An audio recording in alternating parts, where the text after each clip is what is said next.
അല്ലൈനിലെ കറക്കമൊക്കെ കഴിഞ്ഞ് ഞാൻ ദുബായിലേക്ക് തിരിക്കുകയാണ്. റൂമിലുള്ളവരോടൊക്കെ യാത്ര പറഞ്ഞ് ഞാൻ കാദിംബായിയുടെ വണ്ടിയിൽ കയറി. കാദിംബായി അല്ലൈനിലേക്ക് വരുന്നത് ഇവിടെ ഒരു മാർക്കറ്റിലേക്കാണ്. അങ്ങനെ കുറച്ചു ദൂരം സഞ്ചരിച്ച് ഞങ്ങൾ മാർക്കറ്റിലെത്തി. മുമ്പൊരിക്കൽ ഞാനിവിടെ അളിയൻ്റെ കൂടെ വന്നിട്ടുണ്ട്. ഇതൊരു വലിയ ക്യാമൽ മാർക്കറ്റാണ്. കാദിംബായി എന്നെ ഒരു സ്ഥലത്തിറക്കിയിട്ട് മൂപ്പര് സാധനങ്ങൾ എടുക്കാൻ വേണ്ടി പോയി. ഒട്ടകങ്ങളെ കൂടാതെ ഇതിനകത്ത് ആടുകളും പശുക്കളും ഒക്കെയുണ്ട്. സുഡാനികളും പാകിസ്ഥാനികളും അഫ്ഗാനിസ്ഥാനികളുമാണ് ഇവിടെ ഏറെയും. ഞാനൊരു അഫ്ഗാനിസ്ഥാനിയെ ഇവിടെ നിന്നും പരിചയപ്പെട്ടു. അദ്ദേഹത്തിൻ്റെ ഒട്ടകങ്ങളാണിത്.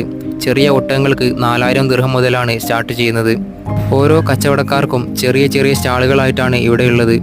പല ഇനത്തിലുള്ള ആടുകളും ഇവിടെയുണ്ട്. അങ്ങനെ കാഴ്ചകൾ കണ്ടു നിൽക്കുമ്പോഴാണ് കാദിംബായി വണ്ടിയുമായി വന്നത്. കാറിനകത്ത് കയറിയപ്പോൾ അകത്ത് ഒരു സുഡാനി കൂടി ഉണ്ടായിരുന്നു. അദ്ദേഹം ടൗണിലേക്കാണ്. അങ്ങനെ സുഡാനിയെ ടൗണിലേക്ക് ഇറക്കിയ ശേഷം രാത്രി 8:30 മണിയായപ്പോൾ ഞാൻ റൂമിലെത്തി. വീഡിയോ ഇഷ്ടപ്പെട്ടാൽ സബ്സ്ക്രൈബ് ചെയ്യാൻ മറക്കല്ലേ.